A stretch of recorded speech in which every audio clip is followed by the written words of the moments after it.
ગૌવંશ ગૌરવાય સનાતનમ રક્ષણાય આંધ્રપ્રદેશના રાજમહેન્દ્રમ જિલ્લામાં આવેલ નૈસર્ગિક સૌંદર્ય ધરાવતા રમણીય તથા પર્વતીય પ્રદેશમાં આવેલી નાડીપેથી ગૌશાળાના ડૉક્ટર કૃષ્ણમ રાજુએ પોતાની ગૌશાળામાં પુંગનુર નસલમાં સતત 14 વર્ષ સંશોધન વૃત્તિથી પ્રેરાયેલ ગાયોનું સંવર્ધન કરી લઘુ ગૌવત્સ સિદ્ધિ પ્રાપ્ત થકી મિનિએચર, માઇક્રો મિનિએચર તથા નેનો મિનિએચર નસલ પ્રાપ્ત થયેલ, જે ગૌ સેવા પ્રેમીઓ પોતાના ઘરમાં ગાયની સેવા કરી શકે એવા ઉદ્દેશથી આ ગૌશાળામાં કાર્ય કરવામાં આવી રહ્યું છે. આ ગૌશાળામાંથી કચ્છમાં પ્રથમ ગૌવત્સ ગાંધીધામ ખાતે બ્રહ્મ અગ્રણી શ્રી હિતેશભાઈ દુર્ગાશંકર દવેના ઘરે વિધિ વિધાન સાથે આજે મકર સંક્રાંતિના પવિત્ર પર્વે મંગલ પ્રવેશ સાથે શૃંગારિત ગૌવત્સના નામકરણ કરવામાં આવેલ, જેમાં ગૌમાતાનું ગૌરી તથા નંદી મહારાજનું શંકર નામ ધારણ કરાવ્યા. વર્તમાન સમયમાં સનાતન ધર્મના રક્ષણાર્થે ગૌવંશ સેવા સર્વોત્તમ ગણાય, જે આ લઘુ ગૌવત્સ પોતાના ઘરમાં સાથે રાખી ગૌમાતાની પૂજા તથા ગૌવંશની ઉર્જા થકી ઘરના વાતાવરણને પવિત્ર બનાવવા સાથે રક્તચાપ, કેન્સર જેવી ગંભીર બીમારીઓથી પરિવાર સંપૂર્ણ રક્ષિત થશે. આ શુભ શરૂઆત આપણા દેશના વડાપ્રધાન આદરણીય શ્રી નરેન્દ્રભાઈ મોદી, ઉત્તર પ્રદેશના મુખ્યમંત્રી શ્રી યોગી આદિત્યનાથજીએ આ ગૌવંશને પોતાના નિવાસસ્થાનમાં સાથે રાખી પુનિત કાર્યના પ્રેરક બન્યા છે. આ નસ્લ 3 વર્ષની પુખ્ત વયે પોતાના વંશનું સંવર્ધન કરે છે, જેનું દૂધ ખૂબ જ પવિત્ર ગણાય છે, જે પોતાના વાછરડા પૂરતું સીમિત હોય છે. રીમ સુરભ્યે તવ ચરણૌ શરણમ પ્રપદ્યે. સનાતન ધર્મની અંદર ગૌ, ગંગા અને ગૌ બ્રાહ્મણ પ્રતિપાળ એવા જે ક્ષત્રિયોના પૂજ્ય છે એવા ભૂદેવોનું બહુ જ મહત્વ રહ્યું છે.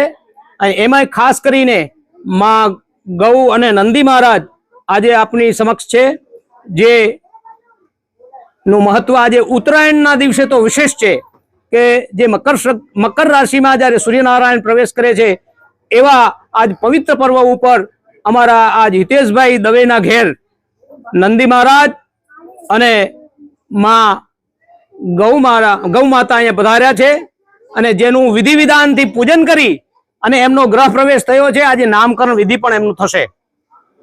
આ ગૌ માતા આંધ્રપ્રદેશના રાજમુંદ્રી જિલ્લામાં જ્યાં પુંગનુર ગાય જે નામથી વખણાય છે, એ પુંગનુર ગાયમાં ડોક્ટર કૃષ્ણમ રાજુએ 14 વર્ષ સુધી અભ્યાસ કરી અને આ ગૌ માતાને આપણે ઘરમાં રાખી શકીએ એવી આ બ્રીડ તૈયાર કરી છે, જેથી જેના ઘર નાના હોય, કોઈ ઉપર ફ્લેટમાં રહેતા હોય એવા લોકો પણ શ્વાનની જગ્યાએ આ આપણા ધર્મ, સનાતન ધર્મના પવિત્ર આ આપણા ગૌ માતાને નંદી મહારાજને ઘરમાં રાખી શકે, આ હેતુ છે. અને એમને 14 વર્ષ સતત અભ્યાસ કર્યા બાદ પુંગનુર જે ગાય છે એમાંથી માઇક્રો ગાય બનાવી. માઇક્રો ગાય બનાવ્યા પછી એમને ફરી અભ્યાસ સતત ચાલુ રાખ્યો અને એમાંથી આ માઇક્રો મિનિએચર બનાવી છે, જે આપણે ત્યાં આપણી સમક્ષ રજૂ કરેલ છે, આપણી સમક્ષ દર્શનાર્થ માટે પ્રાપ્ત છે. અહીંયા આ ગૌ માતાને લેવા માટે અમે અહીંયા રાજમુંદ્રી બાય અમે એરથી ત્યાં પહોંચ્યા, અને ત્યાં આગળ અમારા ઉમેશભાઈ પંડ્યાના ખૂબ જ મહેનતથી અમને ઇસ્કોન જેવી સંસ્થામાં રહેવા માટેની જમવાની વ્યવસ્થા મળી. અને આ ખરેખર માતાજીને નંદી મહારાજની કૃપા રહી કે જેથી અમે ત્યાં આગળ ગોદાવરી તટ ઉપર જે આવેલા તીર્થ સ્થળો છે એના બધાના દર્શન કર્યા, ત્યાં આજુબાજુની ગૌશાળાઓના દર્શન કર્યા, આવા નાના જ્યાં જ્યાં ગૌશાળાઓ નું સંવર્ધન થઈ રહ્યું છે એના બધાના દર્શન કર્યા. અને ત્યારબાદ અમે નાડીપેથી જે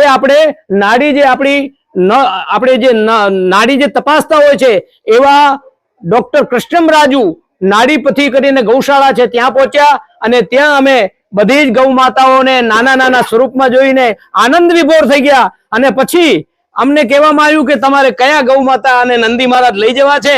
તો હિતેશભાઈ ને પસંદ આવ્યા એ ગૌ માતા, અને જિગ્નેશ મહારાજ અમારા ભેગા હતા. અમે આ ગૌ માતા અને નંદી મહારાજ ને પસંદ કરી અને ત્યાંથી અમારા ભાણુભા અને ગોપાલભાઈ બે જણા છે ગુજરાત થી સ્કોર્પિયો ગાડી લઈ અને ત્યાં પહોંચ્યા પછી ત્યાં વિધિ વિધાનથી નંદી મહારાજ અને ગૌ માતાનું પૂજન કરીને આપણને સોંપવામાં આવ્યા.